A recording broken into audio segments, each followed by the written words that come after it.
The business auditor, একজন ব্যবসায়ীর মনে থাকা 50টি গুরুত্বপূর্ণ বিষয়, যেটা আমি আলোচনা করব 12টিরও বেশি ইন্ডাস্ট্রির সিইও দের সাথে কাজ করে আসা এবং বিভিন্ন মিটিং এবং কমিউনিকেশনের মধ্যে আমি বুঝতে পারি এবং বুঝতে পেরেছি সেই জিনিসগুলো পয়েন্ট আউট করে আপনাদের সামনে আলোচনা করার চেষ্টা করব। এবং আমার এই যে লং জার্নিটা, এতগুলো ইন্ডাস্ট্রির সাথে কাজ করা, অনেক অনেক ভিন্ন ভিন্ন টাইপসের সিইও দের সাথে উঠা বসা করা, কমিউনিকেশন করা, মিটিং করা, সবকিছুর সিক্রেট কিন্তু আপনারা এই ভিডিওতে জেনে যাচ্ছেন। আমি থাম্বনেলে এবং ভিডিওতে বলেছি 50টা, আসলে 50টা না, এটা হচ্ছে একটা সেকশন, 9টা সেকশন থাকে এবং এই 9টা সেকশনকে যদি আমরা ব্রেক ডাউন করি সেখান থেকে আমরা 50টি সাবসেকশন পাই। তো সব মিলিয়ে আসলে হয়ে যায় 50টি। সেখানে আমি সবগুলো টপিক চেষ্টা করব শর্টলি আপনাদের সামনে তুলে ধরার, যেন আপনারা যারা নতুন শুরু করতে যাচ্ছেন, একজন বিজনেসম্যান হতে যাচ্ছেন ইন ফিউচারে ইনশাআল্লাহ, তারা যেন এই জিনিসগুলো একটু অনুধাবন করতে পারেন। কেমন? তো আজকে আমি আপনাদের সামনে তুলনা করব যে বিজনেসম্যানরা যাই হোক, যে টপিকই হোক, যে ইন্ডাস্ট্রি হোক, তারা কিন্তু অলমোস্ট যে 50টা জিনিস তারা অ্যানালাইসিস করে মনে রাখে, তাদের মাথায় রাখে, সেই জিনিসটাই কিন্তু আপনাদের সামনে আজকে আমি আলোচনা করতে যাচ্ছি। তো প্রথমে যে জিনিসটা আলোচনা করব, খুব বেসিক থেকে শুরু করব, এটা সব বিজনেসম্যানরাই করে এবং আপনারা হয়তোবা জানেন, সেটা হচ্ছে মাসিক লাভ এবং ক্ষতির হিসাব। এই মাসে কি লাভ হবে, P&L স্টেটমেন্টে কি আমরা পর্যালোচনা করি, এই ছোট জিনিসটা কিন্তু আমাদেরকে চিন্তায় রাখতে হয়। তো প্রথম যে জিনিসটা ছিল সেটা হচ্ছে গিয়ে আয় এবং ব্যয়।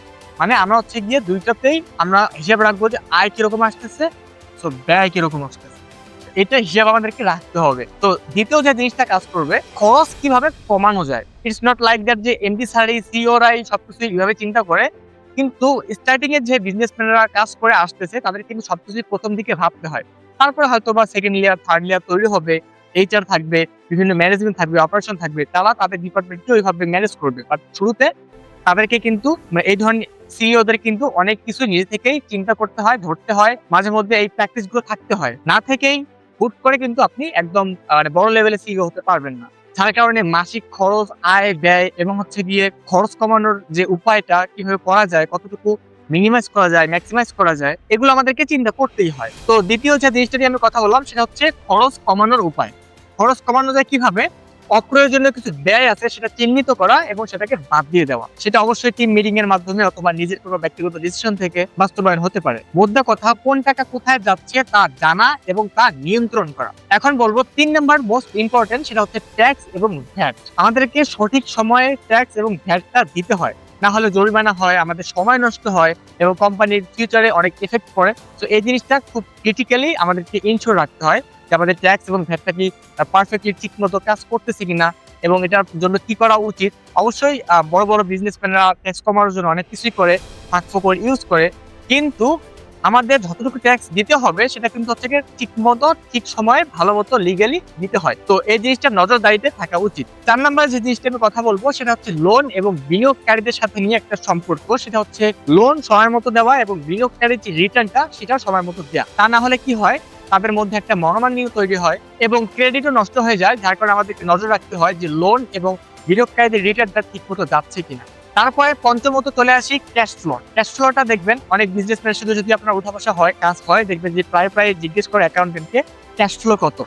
তো আমার যে বর্তমানে যে ক্যাশ ফ্লোটা, এটার প্রবাহটা ঠিক আছে কিনা সেটা কিন্তু আমাদেরকে নজরদারিতে রাখতে হয়। একটা ভালো ব্যবসাও কিন্তু ক্যাশ ফ্লোর যে সমস্যাটা থাকে তার কারণেও ডুবে যায়। এখন আমি চলে আসবো 6 নম্বর পয়েন্টে, সেটা হচ্ছে কর্মী এবং টিমটাকে নিয়ে, যে আমার টিমটা কাজ করতেছে তাদেরকে নিয়ে। আমি এই 50টি পয়েন্ট ছোট ছোট ভাবে আপনাদের সামনে আলোচনা করার চেষ্টা করতেছি।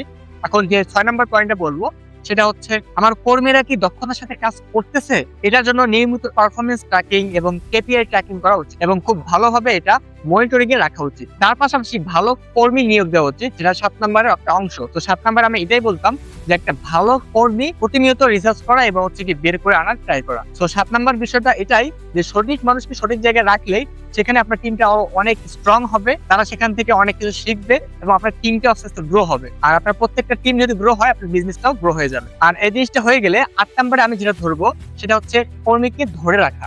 অনেকে মনে করে যে ধরে না রাখাও হয় বা না রাখলেও আরেকটা হায়ার করে নিব, বাট আমি যে ফ্ল বললাম 6, 7, 8 তার সাথে একটা কিন্তু সম্পৃক্ত। 6 নাম্বার ছিল একজন কর্মীর কার্যক্ষমতা, সে কি কাজ ঠিকঠাক করতে পারছে কিনা, দক্ষ কর্মী আছে কিনা। 7 নাম্বার হচ্ছে দক্ষ কর্মী নিয়োগ দেওয়া এবং 8 নাম্বার হচ্ছে সেটা কি আবার ধরে রাখা। তো 8 নাম্বার যেটা আমি বলতে যাচ্ছি সেটা হচ্ছে যে কর্মীটাকে ধরে রাখার চেষ্টা করতে হবে। একজন অভিজ্ঞ আমি আবারও বলতেছি, একজন অভিজ্ঞ কর্মী চলে গেলে কোম্পানির জন্য মোটামুটি ভালো একটা ক্ষতি। এবং এটা যেন না হয় সেটার জন্য 9 নম্বর সেক্টর, মানে আমি 6, 7, 8, 9 এভাবে সাজিয়েছি, যেন 9 নম্বর সেক্টরে মানে 9 নম্বর পয়েন্টটাতে সেখানে যেন আপনি বুঝতে পারেন যে কোন জায়গায় প্রবলেম। 9 নাম্বারটা হবে যে বেতন কাঠামোটা। বেতন কাঠামো যদি ঠিক থাকে, দেখা যায় সেই কর্মীগুলো চলে যায় না। সঠিক সময় সঠিক ইনক্রিমেন্ট এবং তাদের কাঠামোগুলো যদি ঠিকঠাক থাকে, সেই কর্মীগুলো কিন্তু যেতে চায় না। এবং এই 6, 7, 8, 9 যদি ঠিক থাকে, তাহলে 10 নম্বর পয়েন্ট আমি বলবো টিমের মধ্যে মনোবল তৈরি করা। এই 10 নম্বর জিনিসটা আপনাকে মাথায় রাখতে হবে যে মনোবলটা ঠিক আছে কিনা। আপনি 6 নাম্বার অ্যানালিসিস করলেন, 7 নাম্বারও করলেন, 8 নাম্বারেও কর্মী ধরে রাখলেন, 9 নাম্বারও তাকে ইনক্রিমেন্ট দিলেন, বাট 10 নাম্বারে কিন্তু তাদের মনোবলটা ধরে রাখতে হবে, মোটিভেশন দিতে হবে, ডিসিপ্লিন ধরে রাখতে হবে, তাদের কোম্পানি সম্পর্কে অনেক কিছু ট্রেন করতে হবে, বোঝাতে হবে। এই জিনিসটা কিন্তু আপনার নোটিশে রাখতে হবে। তাদেরকে স্বীকৃতি দেওয়া, তাদেরকে অনুপ্রাণিত করা ইত্যাদি বিভিন্ন ধরনের অ্যাচিভমেন্ট দেওয়া, এটা কিন্তু একটা টিমের জন্য অনেক ভালো একটা ইফেক্টিভ একটা চিন্তা হতে পারে, যেন আপনার টিমটা, আপনার পরিবেশটা, আপনার বিজনেসটা আরো গ্রো করতে হেল্প করে, সবার মধ্যে একটা পজিটিভ চিন্তা ভাবনা তৈরি হয়। 11 নম্বরে বলবো আমি প্রোডাক্ট ডেভেলপমেন্ট। এটা আমি আগের ভিডিওতে বলেছি, এই ভিডিওতে বলবো, এবং নেক্সট ইয়ার শুধু বলার সুযোগ থাকে আবার বলবো যে প্রোডাক্টের মান উন্নয়ন করা, মানে প্রোডাক্টের ডেভেলপমেন্ট আনা, প্রতিনিয়ত ওটাকে আপডেট রাখা, আপনার সেবাটাকে আরো উন্নত করা, এটা আমাদেরকে মাস্ট করতে হবে এবং আমাদেরকে এটা ভালোভাবে নজরদারি করতে হবে। তারপর চলে সে 12 নম্বরে নতুন প্রোডাক্টও আনতে হবে। আমাদের প্রোডাক্ট ডেভেলপমেন্ট করতেছি, ইমপ্রুভমেন্ট করতেছি, সেল করতেছি, পাশাপাশি নতুন প্রোডাক্টও যেন আমাদের পাইপলাইনে থাকে, সেটা যেন আমরা সেল করতে পারি, সেভাবে প্রস্তুত করা। তারপর আমি শর্টে চলে আসবো 13 নম্বরে। আমরা যে এত কিছু করতেছি, আমাদের কম্পিটিটর যে করতেছে না, তাদেরকেও কিন্তু দেখতে হবে। এই জিনিসটা কিন্তু আমাদেরকে মনিটরিং এ রাখতে হবে যে কম্পিটিটররাও কি করতেছে, এটাও আমরা একটু দেখি। তো 13 নম্বরে আমি বলবো কম্পিটিটর কি করতেছে সেটা আমাদেরকে দেখাশোনা করা এবং সেই অনুযায়ী প্রোডাক্টটাকেও আরো ইমপ্রুভমেন্ট করা, ডেভেলপমেন্ট করা, নতুন প্রোডাক্ট নিয়ে আসা। এবং সবকিছুই যদি ঠিক থাকে, তাহলে আমি 14 নম্বরে যে জিনিসটা বলবো 14, সেটা হচ্ছে ইনভেন্টরি এবং স্টক। মানে আপনার যদি স্টক অনেক বেশি থাকে, স্টক অনেক বেশি, দেখা যায় আপনার টাকাটা কিন্তু আটকে থাকে। এটা আপনার ই কমার্স বিজনেসের ক্ষেত্রে হয়ে থাকে। আপনার যদি সার্ভিস রিলেটেড বিজনেস হয়, সেক্ষেত্রে আপনি কতটুকু ক্যাপাবল সার্ভিস দিতে পারবেন কিনা, সেই অনুযায়ী আপনার মার্কেটিংটা করতে হবে, সেই অনুযায়ী লিড দিতে হবে। খুব বেশি নেওয়া যাবে না, খুব কমও নিলে আবার আপনার সেল কমে যাবে। মুদ্রা কথা হচ্ছে এই জিনিসটা, সেটা হচ্ছে আপনার স্টক আর ইনভেন্টরি যদি খুব বেশি পরিমাণে থাকে, দেখা যায় আপনার টাকাটা আটকে থাকবে। আর যদি সেটা কম পরিমাণে থাকে, দেখা যায় আপনার সেল কমে যাবে। তো এটা একটা সমঝোতায় রাখা এবং এটা মনিটরিং এ রাখা যে আমাদের প্রোডাক্টের কি অবস্থা। তো এটাকে আমাদেরকে বুঝতে শিখতে হবে, জানতে শিখতে হবে যে আমাদের যে একটা প্রোডাক্ট আছে, সেটার যে ইনভেন্টরিটা আছে, স্টকটা, সেটা কিরকম। এবং এই 14 নাম্বার যদি ঠিকঠাক থাকে, তাহলে আমি 15 নাম্বার যেটা বলবো সেটা হচ্ছে সাপ্লাই চেন। সাপ্লাই চেনটা যদি আপনারা আবার ঠিক রাখতে না পারেন, তাহলে তখন আবার এটাও কাজ করবে না, এটাও খুব একটা মানে ইফেক্টিভ হবে না আপনার জন্য। সাপ্লাই চেনটা কি, যে আপনি একটা প্রোডাক্ট সেল করতেছেন, এই যে আনা থেকে যাওয়া পর্যন্ত, সেল করা পর্যন্ত, কাস্টমারকে দেওয়া পর্যন্ত সবকিছু কি ঠিকঠাক আছে কিনা, মানে আপনাকে বলা হয় এটা অনগোয়িং প্রসেস, এইটা ঠিক আছে কিনা, এটা আপনাকে পর্যালোচনা করতে হবে এবং আপনাকে মনিটরিং এ রাখতে হবে। আচ্ছা, এখন শর্ত হলো, এখন কাস্টমার নিয়ে কিছু কথা বলা যাক। কাস্টমার নিয়ে আমরা কি করতে পারি, এই সেকশনে আমি বলবো 16 নম্বরে কাস্টমার সাপোর্ট, মানে কাস্টমার সন্তুষ্টি আছে কিনা। আমার কাস্টমার কি সন্তুষ্ট, নিয়মিত এই ফিডব্যাকটা নেওয়া, তাদের থেকে মতামত নিলে কি হয় যে আমাদের বিজনেসের পয়েন্ট আউট গুলো বা উইক পয়েন্ট গুলো আমরা ধরে সেই জায়গাটাতে ইমপ্রুভ করতে পারি এবং তারা যদি সন্তুষ্ট থাকে, আমাদের বিজনেস আরো খুব বড় লেভেলে গ্রো করবে। দেখা যাচ্ছে সেখান থেকে আরো অনেক ক্লায়েন্ট আসতেছে, অথবা সেই রিপিট ক্লায়েন্ট আসতেছে, তো এক্সেট্রা এক্সেট্রা। এখন যদি রিটার্ন কাস্টমারই আসে, আপনার যদি নতুন কাস্টমার আবার না আসে, তখন আবার আরো সমস্যা, বিজনেস আবার ডাউন করবে। সো আমি নেক্সট স্টেপ 17 নম্বরে এটাই বলতাম যে নতুন লিড বের করে আনা। পুরাতন কাস্টমার তো থাকবে, তাদের সাথে তাদের গ্রাহক সন্তুষ্টি থাকবে, কাস্টমার সাপোর্ট থাকবে, তাদের থেকে ফিডব্যাক নিব, রিটার্ন কাস্টমার পাবো, তাদের যদি ফিডব্যাক গুলো ভালো হয়। কিন্তু শুধু আগের কাস্টমার না, আমরা 17 নম্বরে যে পয়েন্টটা আমি কোর্স করেছি, সেটা তো থাকবে নতুন লিড গুলো বের করে নিয়ে আসা। যেন আমরা নতুন লিড পাই, সেই লিড গুলো থেকেও যেন আমরা আরো নতুন কাস্টমার বাড়াতে পারি। আগেরটার সাথে নতুন কাস্টমার যুক্ত হবে এবং বিজনেসটাও গ্রো হবে। এবং এরই সাথে যদি আমি 18 নাম্বারটি কানেক্ট করি, সেটা হচ্ছে লয়ালিটি প্রোগ্রাম। এটা আবার কি, লয়ালিটি প্রোগ্রামটা হচ্ছে নতুন যে লিডটা পেলেন, একটু আগে যেটা বললাম আমি 16 নাম্বার, নতুন যে লিডটা আপনি পেলেন সেখান থেকে কাস্টমার তৈরি করলেন এবং পুরাতন কাস্টমার সাথেও ফিডব্যাক নিচ্ছেন, কথাবার্তা করছেন, কমিউনিকেশন হচ্ছে, প্রোডাক্ট সেল করতেছেন এবং নতুনটাকেও পুরাতন বানাচ্ছেন, আস্তে আস্তে হয়ে যাচ্ছে। এই জায়গাটাতে আমাদেরকে বিভিন্ন ধরনের লয়ালিটি প্রোগ্রাম করতে হবে, কারণ হচ্ছে নতুন কাস্টমার থেকে পুরাতন কাস্টমারকে সেল করা বা তাদের সাথে কমিউনিকেশন করা আমাদের 5 গুণ সহজ। মোদ্দা কথা, আমাদের যে নতুন কাস্টমার আসতেছে তাদের সাথে যে রিটার্ন কাস্টমার আসা বা তাদের থেকে আরো ভালো জিনিস সেল করা, তার থেকে পুরাতন যে কাস্টমার আছে তাদের সাথে যদি আমাদের কমিউনিকেশন ঠিক থাকে, আমাদের যদি সে সবকিছু লয়ালিটি প্রোগ্রাম গুলো ভালোভাবে কাজ করে, তাহলে কি হয় যে 5 গুণ খরচ কমে যায় এবং সেলটা ধারাবাহিকতাটা বজায় থাকে। এখন ওকে ফাইন, সবকিছু ঠিকঠাক, আমার বিজনেসের লাভ ক্ষতি, আমার টিমমেটের অবস্থা, কাজ করতেছে কিরকম, ধরে রাখা, দেখা যাচ্ছে আপনার কাস্টমার সাপোর্ট, নতুন কাস্টমার, পুরাতন কাস্টমার, ইত্যাদি সবকিছু ঠিক আছে। আপনার কি মনে হয় নেক্সট স্টেপে কি হতে পারে? সবকিছু যখন ঠিক থাকবে, কোনো কিছু কি নেগেটিভ আসবে না? সেই পয়েন্টটাই আমি এখন তুলে ধরবো। সেটা হচ্ছে 19 নাম্বার। সে 19 নাম্বার হচ্ছে অভিযোগ সামলানো। মোট কথা সেটা হচ্ছে অনেকে নেগেটিভ কথা বলবে, অভিযোগ করবে, যে অভিযোগটাকে সামলানো। মনে রাখবেন প্রতিটা অভিযোগই হচ্ছে একটা সুযোগ। সঠিকভাবে সঠিক সময়ে যদি আমরা সমাধান করতে পারি, আমাদের পুরাতন থেকে নতুন কাস্টমার এবং আরো যারা আসবে নতুন ভাবে বিশ্বস্ত তৈরি হয় এবং আমাদের ব্র্যান্ডের লয়ালিটিটা বেড়ে যায়, আমাদের ব্র্যান্ডিং ভ্যালুটা আরো বেড়ে যায়। এই স্টেপটাও যদি পার করে থাকি, এটা যদি আমরা মনিটরিং এ রাখি এবং সবকিছু ঠিকঠাক থাকে, তারপরে যে পয়েন্ট আমি আলোচনা করব 20 নাম্বার, চাহিদার পরিবর্তন। আমরা কিন্তু অনেকগুলো স্টেপ চলে আসছি। এখন একটা প্রোডাক্ট অনেক দিন থেকে চলতেছে, চাহিদার পরিবর্তন হয়েছে কিনা, গ্রাহক কি ক্ষতিকর, মানে কোনো ক্ষতি হচ্ছে কিনা, তাকে যে সার্ভিসটা দিচ্ছি, একটা প্রোডাক্ট লং টাইম ধরে আসতেছে, তার কোনো ক্ষতি হচ্ছে কিনা, গ্রাহকের কোনো পরিবর্তন আসলো কিনা, সেই জিনিসটা নজরদারি করা, বিভিন্ন সময় বিভিন্ন অফার নিয়ে আসা, প্রোডাক্ট ডেভেলপমেন্ট করা। তো এই ওভারঅল চাহিদার পরিবর্তন হচ্ছে কিনা এই জিনিসটাও মনিটরিং এ রাখতে হবে। তো ওকে ফাইন, এই পর্যন্ত যদি সবকিছু মনিটরিং করি এবং সবকিছু বুঝে ফেলি, শিখে ফেলি, নেক্সট যে জিনিসটা আমি আলোচনা করবো, একটু ডিটেইলি করতে চাই, সেটা হচ্ছে কম্পিটিটর অ্যানালাইসিস। আমরা মার্কেটিং করলে, প্রোডাক্ট নিয়ে আসলে অন্যরা কিন্তু অনেক কাজ করবে, আমাদেরকে দেখবে, আমাদের অ্যানালাইসিস করবে, বাট আমরা কি করবো না? আমাদের অবশ্যই করতে হবে প্রতিযোগীরা কি করতেছে, তারা কি তাদের প্রাইসিংটা কমাচ্ছে নাকি বাড়াচ্ছে, বা কোন জিনিসটা অফার করতেছে, আমাদের থেকে কোন ইউনিক সেলিং পয়েন্ট মানে ইউএসপিটা নিয়ে আসতেছে, সেটা কিন্তু আমাদেরকে ধরতে হবে। এবং সেই অনুযায়ী তাদের থেকে আরো ভালো কন্টেন্ট বলেন, অ্যাডস বলেন, মার্কেটিং বলেন, ডিজাইন বলেন, অফার বলেন, ইউনিক সেলিং পয়েন্ট বলেন, সবকিছু আমাদের ব্র্যান্ড অনুযায়ী, আমাদের ডিসকাশন একটা মিটিং অনুযায়ী সেটা আমরা ইমপ্লিমেন্ট করবো, যে হ্যাঁ আমরা হচ্ছে কম্পিটিটর অ্যানালিসিস এটা করলাম, সেই অনুযায়ী আমাদের এই কাজটা করা উচিত। এবং এর সাথে আমি নিয়ে আসবো বাজারের অবস্থান, আপনার মার্কেটের পজিশন। প্রশ্ন করতে হবে বাজারে আমার মার্কেট শেয়ার কতটুকু, আমার পজিশনিং কি টার্গেট অডিয়েন্সের কাছে স্পষ্ট?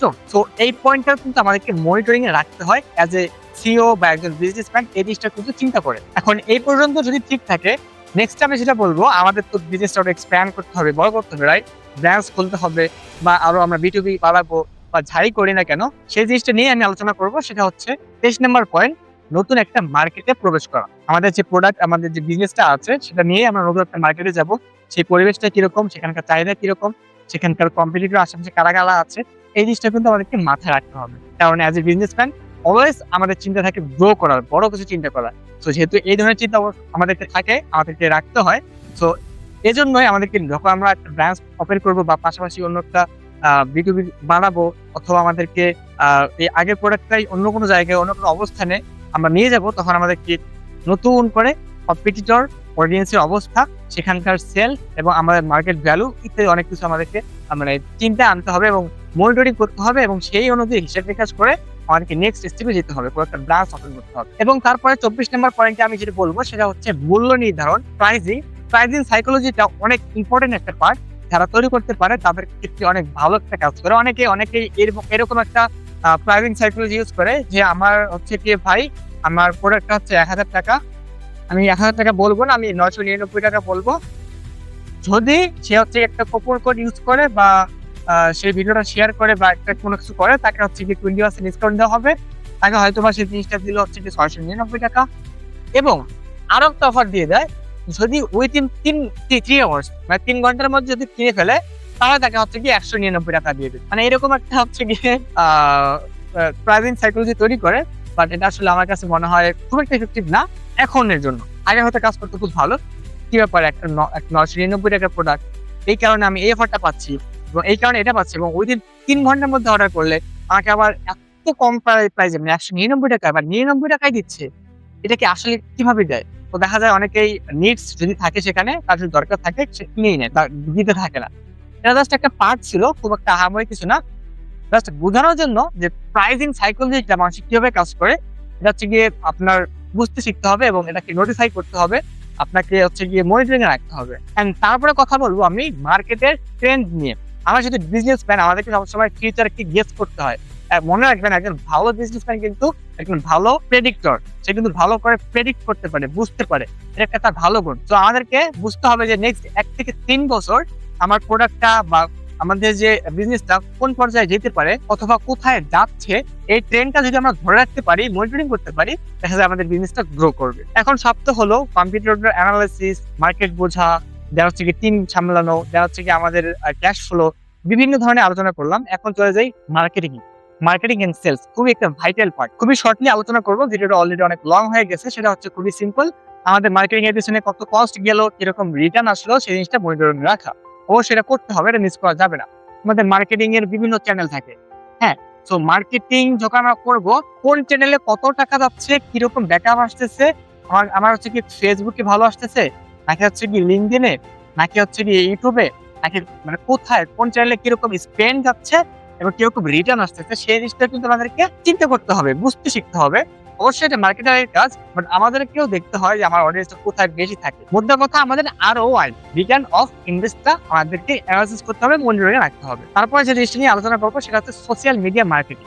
আমার টিমমেট, আমার যে কর্মচারী আছে, সে হচ্ছে গিয়ে সকল সোশ্যাল মিডিয়াতে পারফেক্টলি কাজ করতেছে কিনা, কন্টেন্ট যাচ্ছে কিনা, কিরকম রিচ আসতেছে, এটা কিন্তু আমাদেরকে মনিটরিং এ রাখতে হয়। এটা গেল 27 নাম্বার। এখন 28 নাম্বারে আসবো। কখনো কখনো দেখবেন যে আমাদের সেলের ডিক্রিজ হয়ে যায়, মানে আমাদের সেলটা কমে যায়। তো এটা কেন কমে যায়, এটা অবশ্যই আইডেন্টিফাই করতে জানতে হবে। এটা একজন বিজনেসম্যানের মাস্ট হচ্ছে কি দরকার, যে কেন কমে গেল, কোন জায়গাতে প্রবলেম, কিসের অভাব ছিল, কোথায় ইমপ্রুভমেন্ট দরকার, এটা ফাইন্ড আউট করতে না পারলে দেখা যায় কোনো ক্রাইসিসে আমরা উঠেও দাঁড়াতে পারবো না। সো ক্রাইসিসকে উঠে দাঁড়ানোর জন্য আমাদেরকে মাস্ট বি কি কারণে কি হচ্ছে, বিক্রয় কমে গেল কেন, বাড়লো হচ্ছে গিয়ে কেন, এবং আরো কিভাবে বাড়ানো যায়। তো এই জিনিসগুলোর ক্ষেত্রে মনিটরিং এ রাখতে হয়। তারপর আমি কথা বলতে চাই 29 নাম্বার পয়েন্ট নিয়ে, সেটা খুবই গুরুত্বপূর্ণ, ব্র্যান্ডিং।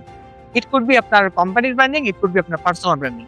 কারণটা হচ্ছে ব্র্যান্ডিং করলে আপনার ট্রাস্ট বেড়ে যায়। ট্রাস্ট হলে একটা সুন্দর কমিউনিকেশন তৈরি করতে পারেন, কাউন্সিলর থেকে শুরু করে আপনার একটা সুন্দর পাইপলাইন তৈরি করতে পারেন, যেখান থেকে আপনার ফেস ভ্যালু দিয়ে আপনি অনেক সেল করতে পারেন, আপনার ব্র্যান্ড ভ্যালু দিয়ে অনেক সেল করতে পারেন। আপনার সাকসেস স্টোরি, আপনার কাজগুলো সবকিছু যখন শোকেস হয়, রেগুলার যখন একটা ব্র্যান্ডিং এ হয়ে যায়, আপনার কালার কনসিস্টেন্সি, আপনার হচ্ছে গিয়ে কোলাবোরেশন, আপনার হচ্ছে বিভিন্ন marketing, influencer marketing, social media marketing, এবং সবকিছু যখন গোছানো থাকে এবং আপনার কাজগুলো যদি সফলভাবে ফুটে ওঠে সবার সামনে, সবাই তখন বিশ্বাস করা শুরু করে। এই ব্র্যান্ডিং নিয়ে অনেক ডিটেলস, অনেক বড় ভিডিও তৈরি করা যাবে। এটা নিয়ে খুব শর্টলি আমি বলতে চাই যে আমাদেরকে ব্র্যান্ডিং এ ফোকাস করতে হবে। আর এই ব্র্যান্ডিং এ ফোকাস করার জন্য 30 নম্বর পয়েন্টটা, সেটা হচ্ছে আমাদেরকে ডিজিটাল প্রেজেন্সটাকে স্ট্রং করতে হবে। ডিজিটাল প্রেজেন্স দ্যাট মিনস আমাদের যে সোশ্যাল মিডিয়া প্ল্যাটফর্ম গুলো আছে, ইট কুড বি আমাদের ফেসবুক, ইট কুড বি আমাদের ইনস্টাগ্রাম, ইট কুড বি আমাদের হচ্ছে গিয়ে ওয়েবসাইট, হ্যাঁ। So website, it could be আমাদের টুইটার, ইট কুড বি আমাদের লিঙ্কডইনটা অবশ্যই মাস্ট, কারণ হচ্ছে কি এটা পার্সোনাল ব্র্যান্ডিং এর জন্য অনেক ভালো। যেন হচ্ছে কি ইউটিউব, আমরা ইউটিউবে যেন খুব ভালো মতো কাজ করি, ইউটিউবে যেন একটা ভালো অডিয়েন্স তৈরি হয়, অথেন্টিক অডিয়েন্স তৈরি হয়, সেক্ষেত্রে কাজ করা, খুব ভালো মতো কন্টেন্ট দেওয়া, ভ্যালুয়েবল কন্টেন্ট দেওয়া, মানে এটাকে বলা হয় যে তাদেরকে শেখানো, এডুকেশনাল কন্টেন্ট দেওয়া। তো অনেকভাবে এই ডিজিটাল প্রেজেন্সটাকে স্ট্রং করা। এটা গেল আমাদের হচ্ছে একটা ডিজিটাল প্রেজেন্স নিয়ে কথা। এখন যে 31 নম্বর পয়েন্টটা নিয়ে কথা বলবো, সেটা হচ্ছে অপারেশন বিষয় নিয়ে। অপারেশনটা কিন্তু একটা গুরুত্বপূর্ণ পার্ট, যেখানে আমরা অপারেশন এবং ম্যানেজমেন্ট নিয়ে আমাদের কোম্পানির অনেকটাই আমাদের হচ্ছে গিয়ে মানে তাকিয়ে থাকে অপারেশন এবং ম্যানেজমেন্টের দিকে। সেটা আমি এখন আলোচনা করবো। 31 নম্বর পয়েন্ট, সিস্টেমের অ্যাবিলিটি চেক করা। আমাদের সিস্টেমের, আমাদের টিমের সবকিছু প্রবাহটা ঠিক আছে কিনা, কাজ করতেছে কিনা, কিরকম অবস্থায় আছে, কোন জায়গায় ইমপ্রুভমেন্ট দরকার, এই জিনিসটা মনিটরিং এ রাখা। এবং 32 নম্বর পয়েন্টে দাঁড়াবে ডেলিভারি, যে এই জিনিসটা ডেলিভারি নিতে কিরকম সময় লাগতেছে, কিভাবে আসতেছে এবং আরো কিভাবে ফাস্ট করা যায়, টিম দরকার কিনা, কখন সাদাই করবো, কখন নিবো, সেই ওভারঅল জিনিসটা হচ্ছে কি অপারেশন এবং ম্যানেজমেন্ট এই জিনিসটা ডিসিশন নেয় এবং মনিটরিং এ রাখতে হয়। এবার একজন সিইও, এমডি বা হচ্ছে গিয়ে একজন ভালো বিজনেসম্যানের এই জিনিসটা কিন্তু মাথায় রাখতে হয়। এবং এই পয়েন্টটা যদি ঠিক থাকে, 33 মানে 33 নম্বর পয়েন্ট আমি এটা বলবো, এনভায়রনমেন্ট কোয়ালিটি, মানে আমাদের যে কাজের পরিবেশটা আছে, সেই কাজের পরিবেশটা কিরকম, সব থেকে ইম্পর্টেন্ট একটা পার্ট। কারণ হচ্ছে কাজের পরিবেশ যদি ঠিক না থাকে, কর্মীর হচ্ছে মেধাটা কমে যায়, তার কাজ করার যে স্পৃহা সেটা কিন্তু অনেক কমে যায়। সো মাস্ট বি এই 33 পয়েন্টটা, মানে 33, এটা কিন্তু আমাদেরকে মানে ইমপ্লিমেন্ট করতে জানতে হবে, যেন একটা কর্মচারীর কাজ করতে অসুবিধা না হয়, সেই এনভায়রনমেন্টটাকে ঠিক রাখা এবং আপডেট রাখা। তারপর নিয়ে আসবো আমি 34 মানে 34 নম্বর যে পয়েন্টটা, সেটা হচ্ছে গিয়ে কঠিন জিনিসগুলোকে সহজ করে দেওয়া। একজন বিজনেসম্যানকে অবশ্যই এই জিনিসটা মানে তার একটা বলতে গেলে ম্যান্ডেটরি পার্ট, যে কঠিন জিনিসগুলোকে, সামনে বাধাগুলোকে সহজ করে পার্ট বাই পার্ট এভাবে করে দেয়া। এর জন্য অ্যানালাইসিস করতে হবে এবং কোন জায়গায় কোনটা ফাইন্ড আউট করতে হয়, সেটাকে সহজ কিভাবে করা যায় সেটা নিয়ে কাজ করতে হয় এবং এটা মনিটর করতে হয়। তারপর চলে আসবো 35 নাম্বার, যেহেতু বর্তমানে এআই এর যুগ, অটোমেশন। সো 35 আমি এটা অ্যাড করতে যাচ্ছি যে অটোমেশন অ্যাড করা। যেন আমাদের বিজনেসে অটোমেশন করেও অনেকখানি কাজ নিয়ে আসা যায়, সময় কমানো যায়। একজন বিজনেসম্যানের সবথেকে মূল্যবান হচ্ছে সময়। তো সেই সময়টা যদি কমিয়ে নিয়ে আসা যায়, দেখা যায় সেই বিজনেসটা আলটিমেটলি আরো অনেক বেশি পরিমাণে গ্রো করে। এখন বলবো 36 নাম্বার পয়েন্ট, স্কেলিং করা। মানে কোথায় বিনিয়োগ করলে আমার ব্যবসাটা আরো গ্রো করবে, কোথায় করলে সমস্যা হতে পারে এবং কোন জায়গাটা ইনভেস্ট করলে, কোন টিমটাকে আরো বেশি ইনভেস্ট করলে আমার বিজনেসটা আরো গ্রো হতো, এই জিনিসটা আসলে মনিটরিং রাখতে হয়।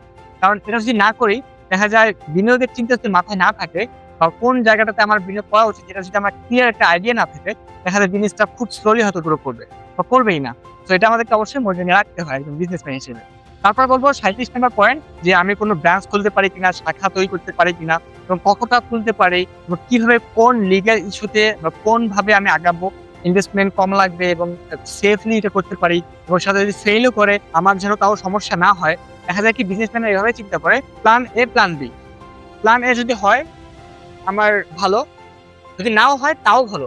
মানে বিজনেসম্যানদের চিন্তা ভাবনা আপনি হয়তো দেখলে অবাক হয়ে যাবেন। তারা এমন ভাবে জিনিসটা চিন্তা করে, আমার প্ল্যান এ, হ্যাঁ প্ল্যান এ, যে আমি একটা জিনিস এটা করব, যদি হয় ওকে ফাইন, এটা অনেক ভালো। প্ল্যান হচ্ছে কি বি, যদি এই প্ল্যানটা ফেলও করে তাও ভালো। সো মানে মোটামুটি মানে খুব বেশি বড় প্রবলেম হবে না, ভালোই থাকবে, আপনার বিজনেসের উপর কোনো ইফেক্ট পড়বে না, সেভাবে ডিসিশন নেওয়ার একটা প্ল্যান তৈরি করে রেখে দেওয়া। তারপর চলে আসি 38 নাম্বার পয়েন্ট, সেটা হচ্ছে বিনিয়োগ খোঁজা।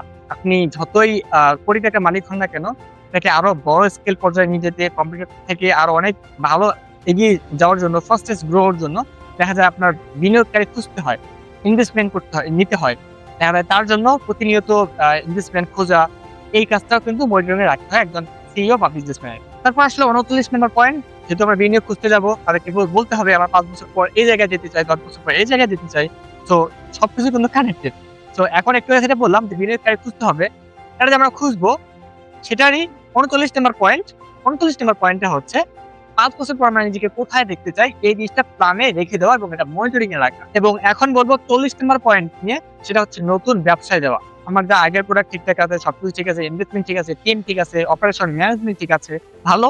এখন নতুন কি প্রোডাক্টে যাওয়া যায়? আমি দেখা যায় তো কলম নিয়ে কাজ করি।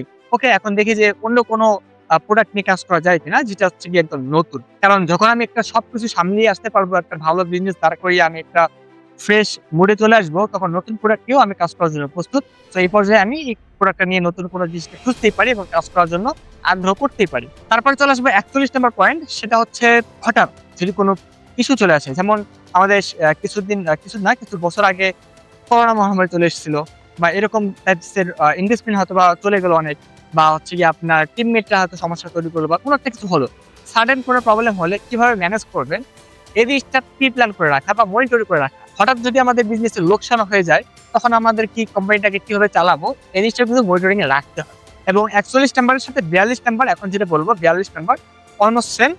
সেটা হচ্ছে রাজনৈতিক টাইপসের কোনো প্রবলেম বা হচ্ছে গিয়ে প্রাকৃতিক কোনো দুর্যোগ মোকাবেলায় আমাদের কি কি করা উচিত। যদি এটা খুব কম ক্ষেত্রে কাজে দেয় বা খুব কম ক্ষেত্রে আসে, তারপরেও মাথায় রাখতে হয় যে কোনো রাজনৈতিক প্রভাব পড়বে কিনা আমার কোম্পানির উপর, বা কোনো প্রাকৃতিক কোনো ইস্যু হলে আমার বিজনেসের উপর প্রভাব পড়বে কিনা, এটা কিন্তু মনিটরিং এ রাখতে হয়। তারপর আসবো 43 নাম্বার পয়েন্টে।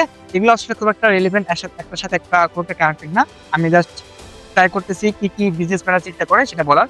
43 নাম্বার পয়েন্টটা হচ্ছে ইনভেস্টমেন্ট যারা করলো, সেই ইনভেস্টমেন্ট তারা যে করেছে তারা বিশ্বস্ত কিনা। আমাদের কিন্তু মাস্ট বি এই জিনিসটা মনিটরিং এ রাখতে হয় এবং এটা আসলে আলোচনার মধ্যে তাদের সাথে লিগ্যালি ডকুমেন্ট থেকে শুরু করে সবকিছু কিন্তু বিশ্বস্ততার সাথে কাজ করতে হয় এবং এটা মনিটরিং এ রাখতে হয়। তারপর আসি 44 নাম্বার, সেটা হচ্ছে হুট করে কোনো আইন পরিবর্তন হলে, সরকার কোনো একটা চেঞ্জেস আনলে সেই অনুযায়ী আমাদের জন্য কাজটা খুব সুন্দর মতো যায়, এটাও পরিচালনা করা এবং সেটা মনিটরিং এ রাখা। তারপর আসি 45, ঋণ নিয়ন্ত্রণ করা। আমাদের যে ঋণ আছে, মানে মোদ্দা কথা ডেট এবং ইকুইটি মানে নিয়ন্ত্রণে রাখা, এটা একটা জরুরি বিষয়। আমাদের যেন ডেট এবং ইকুইটিটা ঠিক থাকে এবং হচ্ছে কি আমাদের ঋণটা যেন কোনো প্রবলেম ক্রিয়েট না করে, এটা মনিটরিং এ রাখা। তারপর কথা বলবো হচ্ছে ব্যক্তিগত কিছু জিনিস নিয়ে, সেটা হচ্ছে 46 নাম্বার। আমরা যে এত কিছু করতেছি, এত জিনিস আসতেছে, এত পরিকল্পনা, এত প্ল্যান, এই পরিশ্রমের মূল্যায়ন। এত পরিশ্রম করতেছি, তার সঠিক প্রতিফলন কি আমরা পাচ্ছি? সময়, শ্রম আর অর্থের বিনিময়ে যা পাচ্ছি তা কি আমার জন্য যথেষ্ট? ইত্যাদি বিষয়গুলো কিন্তু আমাদেরকে চিন্তা করতে হবে ব্যক্তিগতভাবে। তারপর চলে আসবে 47, ওয়ান কাইন্ড অফ ধারাবাহিকতা থাকবে এই প্লটে। সেটা হচ্ছে পরিবারকে সময় দেওয়া। দেখা যায় বিজনেসম্যানরা কিন্তু হিউজ একটা সময় লিমিটেশনে থাকে। অনেক সময় কম থাকে। এই কাজ, ওই কাজ, এই ম্যানেজমেন্ট, নতুন বিজনেস ওপেন করা, অনেক ধরনের সমস্যা থাকে। এর পাশাপাশি পরিবারকে কিভাবে সময় দেওয়া যায়? আমি কি আমার ওয়াইফকে হচ্ছে কি সাথে নিয়ে বসবো? নাকি হচ্ছে কি ফ্যামিলি নিয়ে বিজনেসটাতে থাকবো? নাকি হচ্ছে কোনভাবে আগাবো যেন পরিবারকে সময় দিতে পারি? অথবা একটা নির্দিষ্ট একটা সময় দিতে পারি যেখানে আমার পরিবারকে সময় দিচ্ছি, পাশাপাশি বিজনেসটাও সামলাচ্ছি। তো এটাও কিন্তু করতে হয়, না হলে কিন্তু অর্থহীন হয়ে যায়। এই জিনিসটা আমাদেরকে মনিটরিং এ রাখতে হয়। ইমোশন না, ইনফরমেশন হচ্ছে আমাদের সঠিক পরামর্শদাতা এবং এই পয়েন্টটাই হচ্ছে 48 নাম্বার পয়েন্ট, সঠিক সিদ্ধান্ত নেওয়া। ইমোশন না, ইনফরমেশনটা হচ্ছে আমাদেরকে সঠিক পরামর্শ দিবে। 48 নাম্বারে এটাই কথা বলবে যে আমি ডেটা ইনফরমেশনের ভিত্তিতেই ডিসিশন নিচ্ছি। এই যে একটু আগে বললাম পরিবারকে সময় দেওয়া হচ্ছে কি আপনার স্বপ্ন যে করতেছেন, সময়, অর্থ ইত্যাদি দিচ্ছেন, তারপর ফল কি পাচ্ছেন? তো ওভারঅল জিনিসটাকে হচ্ছে গিয়ে ইমোশন না যে আমার টাকা লাগবে বিজনেস করতেছি ইত্যাদি, ইত্যাদি, ইত্যাদি। ইমোশন না, আমরা ইনফরমেশন এবং ডেটাকে এবং আমার চাওয়া পাওয়াকে ইত্যাদি সব মিলিয়ে হচ্ছে গিয়ে হিসাব নিকেশ করে বের করে ওইভাবে হচ্ছে গিয়ে ডিসিশন নেওয়া। সে হচ্ছে গিয়ে আমাকে বলে দিবে, ইনফরমেশন আমাকে বলে দিবে সঠিক পরামর্শ কি করা উচিত। এবং আমরা প্রায় শেষের দিকে 49, তো এই নাম্বারে যেটা বলবো, বিশ্বস্ততা, তারপর হচ্ছে গিয়ে চুক্তি, বিভিন্ন ধরনের সাক্ষরতা ইত্যাদি অবশ্যই আমাদেরকে থাকতে হবে। এটা যত বিশ্বস্ত হোক বা যাই হোক, আমাদের একটা সুন্দর লিগ্যালি একটা ডকুমেন্ট থেকে শুরু করে সবকিছুতে হচ্ছে গিয়ে আমরা চুক্তি থাকবে, স্বাক্ষর থাকবে ইত্যাদি সব মিলিয়ে আমরা বিশ্বস্ততার সাথে এগিয়ে যাব। এই জিনিসটা হচ্ছে গিয়ে মাথায় অলওয়েজ থাকতে হবে। কারণ যত বিজনেস বড় হতে থাকবে, রিস্ক কিন্তু অত পিছনেও বড় হয়। তো এটা যেন কমে যায়, সেই জিনিসটার কারণে আমাদেরকে মনিটরিংটাও বাড়াতে হয়। যেন এই জিনিসগুলো আমাদের সামনে না হয়। সমস্যা তখনই বাড়ে যখন আমরা সেটাকে বাড়াতে দেই। যদি আমরা সেটাকে আগে থেকে স্টপ করে দেই, সেটা বাড়তে পারবে না। তো বিষয়টা হচ্ছে এটা। এবং the last 50 number point, 50 number point আমরা চলে আসছি, না থামার মানসিকতা রাখা। এই জিনিসটা ধরে রাখতে হবে। আমি থামবো না। না থামার মানসিকতা ধরে রাখতে হয়। এই দৃঢ় মানসিকতাটাই আমাদেরকে একটা আলাদা উদ্যোক্তা হিসেবে পরিচয় দেয়। So that's the video. আজকে ভিডিওটা এটাই ছিল। আর অনেক অনেক কিছু আমাদের বিজনেসম্যানকে চিন্তা করতে হয়, জানতে হয়। বাট এই যে 50 টা বিষয় বললাম, এটা হচ্ছে মেইন জিনিস এবং আমি পয়েন্ট আউট করার ট্রাই করেছি যে তারা কিভাবে চিন্তা করে, কেন এই কথাটা বলে, কি কারণে বললো, এটার বেনিফিটটা কি হবে, তারা ফিউচার প্ল্যান কিভাবে করে, কোন জিনিসটা আসার আগেই তারা স্টপ করে দেয়, প্রবলেম না হয়। তো ওভারঅল জিনিসটা যেহেতু আমি যদি একজন ডিজিটাল মার্কেটার বিভিন্ন ইন্ডাস্ট্রির সাথে আলাদা আলাদা সিইওদের সাথে কাজ করে নিয়েছি, দেখা যায় সবসময় মার্কেটারের সাথে এমডি স্যার বা সিইওদের সাথে সবসময় ওঠাবসা থাকে, কাজ থাকে, কথাবার্তা থাকে। আলটিমেটলি ওখান থেকে আমার অভিজ্ঞতাটা এবং সেখান থেকে পয়েন্ট আউট করে আপনাদের সামনে তুলে ধরার চেষ্টা করেছি।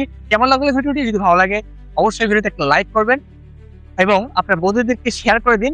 তারা কি এই জিনিসটা জানে কিনা বা শিখতে চায় কিনা, এবং একজন উদ্যোক্তা হিসেবে আপনার কি এটা জানা উচিত কিনা, কতটুকু বুঝতে পারলেন এবং কতটুকু আপনি ইমপ্লিমেন্ট করেছেন বা কতটুকু জানলেন, আজকে জানলেন।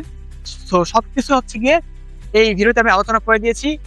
আশা করি ভালো লেগেছে এবং নেক্সট ডে আমি আরো ডিটেইলস কোন ভিডিও নিয়ে আলোচনা করতে পারি, কোনটা আপনার ভালো লেগেছিল, ওই পয়েন্টটা যেন আমি আরো ব্রডলি বিস্তারিত আলোচনা করতে পারি, সেটা কমেন্টে বলে রাখবেন এবং এই ভিডিওতে একটা লাইক দিয়ে আমার পাশে থাকবেন। দেখা হচ্ছে হয়তো নেক্সট কোনো টিউটোরিয়ালে। ভালো থাকবেন সবাই। আল্লাহ হাফেজ।